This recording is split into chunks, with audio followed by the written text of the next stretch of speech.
नमः। प्रियच्छात्राः सुप्रभातम्। सेमुसी इति पाठ्यपुस्तकस्य अनुशिक्षणे भवतां सर्वेषां स्वागतम्। अद्य वयं नवमी कक्षायाः सिकता सेतुः, सिकता नाम बालू से बनने वाला सेतु, इस पाठ से संबंधित जो अभ्यास है उसके पहले पाठ को करेंगे। ठीक है, पहला पाठ करेंगे।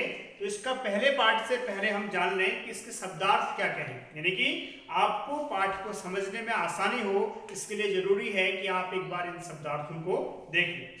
अगर आप शब्दार्थ देख चुके हो तो हम पहले प्रश्न की ओर प्रवेश करते हैं। पहले प्रश्न पर तो हमारा पहला प्रश्न है, अधोलिखितानां प्रश्नानां उत्तराणि संस्कृत भाषया लिखत। यानी कि नीचे लिखे हुए प्रश्नों के उत्तर हमें संस्कृत भाषा में देने हैं। पहला प्रश्न क्या है हमारा कि अनधीतः तपोदत्तः कैः गर्हितो अभवत्। यानी कि जो तपोदत्त नामक बालक था, अनधीतः मतलब जिसने अधीत नहीं किया है, जो अभी तक पढ़ा लिखा नहीं है, ऐसा जो तपोदत्त नामक बालक था, किसके द्वारा क्या किया गया, अपेक्षित किया गया, दूसरों ने उनको उसका अपमान किया। कौन कौन लोग थे, किन किन लोगों के द्वारा उसका अपमान किया गया। तो चैप्टर में हम देखेंगे कि किन किन व्यक्तियों ने उसका अपमान किया। तो हम देखेंगे अनधीतः तपोदत्तः। प्रश्न आपके सामने स्क्रीन पे है, आपको केवल बोर्ड से इसके आंसर लिखने हैं। ठीक है, अनधीतः तपोदत्तः कैहि कैहि, यानी कि किस किसके द्वारा। अब हम वो उत्तर बताएंगे किस किसके द्वारा ग्रहित किया गया था। तो है सर्वैहि कुटुंबिभिः, अपने सभी परिवार वालों के द्वारा उसकी उपेक्षा की गई, उसका अपमान किया गया। कुटुंबिभिः, कुटुंब मतलब परिवार। ठीक है, कुटुंबिभिः तृतीया बहुवचन का रूप है, कुटुंबिभिः के द्वारा। उसके बाद किस किसके द्वारा, मित्रैहि, जो उसके सभी मित्र थे उनने भी उसका अपमान किया क्योंकि वो पढ़ा लिखा नहीं था। ठीक है, उसके बाद किस किसके द्वारा, ज्ञातिजनस्य, यानी कि जो उसको जानने वाले लोग थे उन्होंने भी उसका अपमान किया। तो ज्ञातिजनश्च गर्हितो अभवत्, यानी कि उनके द्वारा वह अपमानित किया गया। तो इस प्रकार से पहले प्रश्न का उत्तर हमने लिखा। अब हम चलते हैं प्रश्न नंबर ख पर। प्रश्न नंबर ख क्या कहता है, प्रश्न नंबर ख कहता है कि तपोदत्तः केन प्रकारेण विद्यामवाप्तुं प्रवृत्तो अभवत्। यानी कि तपोदत्त को जब ये पता चला कि वह पढ़ लिखने में असमर्थ है, तब उसने क्या करना चाहा। तो क्या करना चाहा, तपस्या के द्वारा विद्या प्राप्त करनी चाहिए। तो ये बात, इस बात को लिखेंगे हम। तो हमारा प्रश्न है तपोदत्तः केन प्रकारेण, तो उत्तर होगा तपोदत्तः तपस्या, यानी कि तपस्या के द्वारा। तृतीया विभक्ति एक वचन के द्वारा, कर्ता ने कर्म को करण से द्वारा, तृतीया विभक्ति हुई। तपस्या विद्यामवाप्तुं, विद्या प्राप्त करनी चाहिए। विद्यामवाप्तुं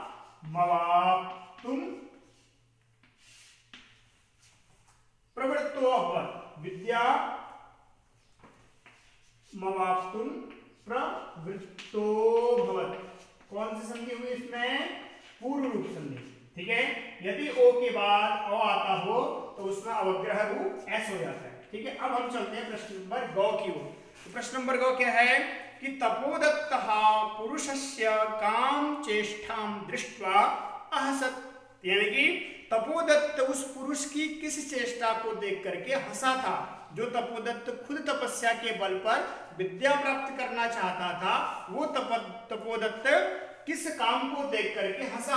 तो जो इंद्र रूपी पुरुष था उसकी किस कर्म को देख करके कि सिकताभिः सेतु निर्माण, यानी कि कहीं बालू के द्वारा, खाली बालू के द्वारा सेतु का निर्माण हो सकता है क्या, पुल का निर्माण नहीं हो सकता, और वो भी कहां, बहते हुए नदी पर।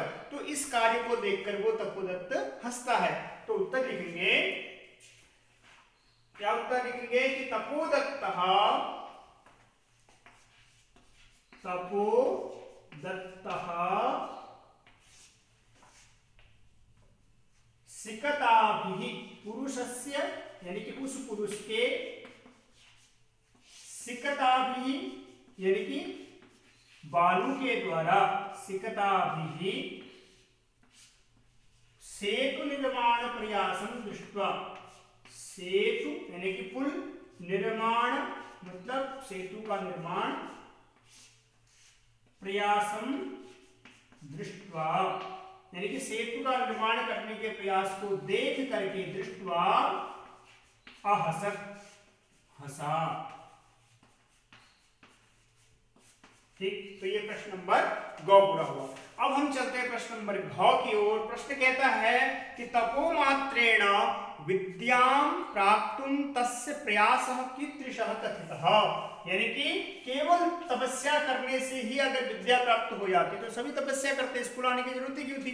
ठीक है, तो उसके तपस्या प्राप्त करने का जो एक उपाय था, उस उपाय को क्या कहा गया, किससे उसकी तुलना की गई है। तो किससे तुलना की गई है, जिस प्रकार से बहते हुए पानी में सेतु से यानी कि बालू से किसका निर्माण नहीं हो सकता, पुल का निर्माण नहीं हो सकता, उसी प्रकार से केवल तपस्या करने से विद्या प्राप्त नहीं हो सकती। ठीक है, तो उसी से उसकी तुलना की गई है। तो तपोमात्रेण विद्यां प्राप्तुं तस्य प्रयासः, क्या होगा, तपोमात्रेण यानी कि तप, केवल तप की केवल मात्र से, ठीक है, केवल तप से, तपोमात्रेण विद्यां प्राप्तुं, विद्यां प्राप्तुं तस्य प्रयासः, तस्य प्रयासः कीदृशः कथितः, तो बताएंगे कीदृशः कथितः, तो सिकताभिरेव सेतु निर्माण इव। ठीक है, यानी कि मानो जिस प्रकार से किससे सेतु का निर्माण नहीं हो सकता बहते पानी में केवल और केवल बालू से, उसी प्रकार से केवल तपस्या करने से क्या प्राप्त नहीं हो सकती, विद्या। तस्य प्रयासः सिकताभिः यानी कि से किसके द्वारा, बालू के द्वारा। ठीक है, सिकताभिः सेतु निर्माणम इव, सेतु निर्माणमिव। ठीक है, यानी कि बालू के द्वारा बहते पानी में पुल बनाने जैसा ही उसका प्रयास था। निर्माण इव कथितः। ठीक है, निर्माण इव प्रयासः कथितः। ठीक है, प्रयास शब्द पहले आ गया, केवल कथितः लिखेंगे। ठीक है, कहा गया है। तो ये हो जाएगा आपका प्रश्न नंबर घ का आंसर। अब चलते हैं प्रश्न नंबर 9। अन्ते तपोदत्तः विद्या ग्रहणाय कुत्र गतः, अंत में जो तपोदत्त था वो विद्या प्राप्त करने के लिए किस स्थान पर जाता है, तो जहां हम सभी लोग जाते हैं, स्कूल यानी कि उस समय का गुरुकुल। ठीक है, तो अन्ते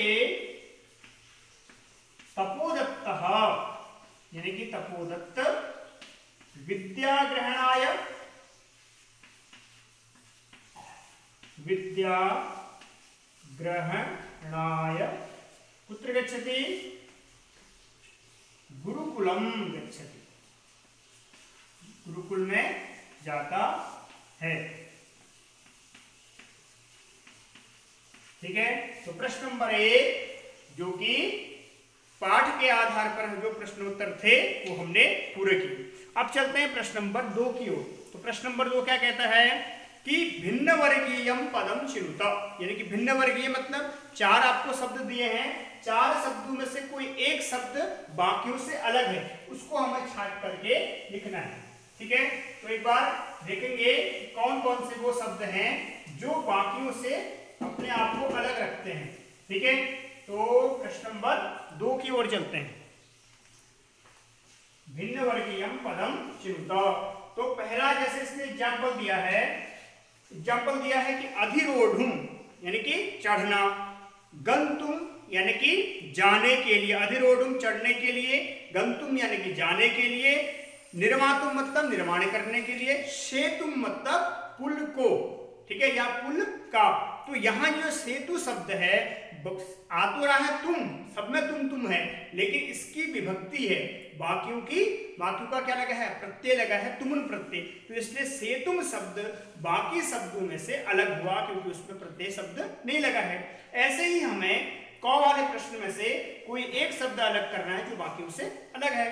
तो पहला शब्द है निःश्वस्य, दीर्घ श्वास लेकर के, चिंतय सोच करके, विमृश्य विचार करके, उपेत्य पास जा करके।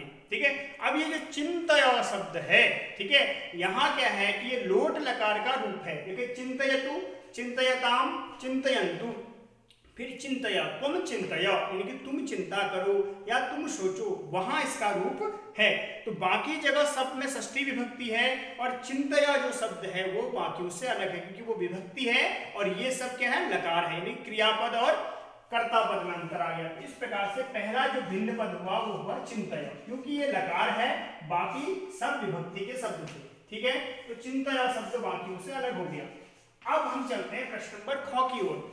प्रश्न नंबर ख कहता है कि विश्वस्मि मैं विश्वास करता हूं, पश्यामि मैं देखता हूं, करिष्यामि मैं करूंगा। देखो दो जो अभी तक आए वो वर्तमान काल के थे, विश्वस्मि विश्वास करता हूं, पश्यामि देखता हूं, ठीक है, और अभिलषामि मैं पसंद करता हूं, और करिष्यामि मतलब करूंगा।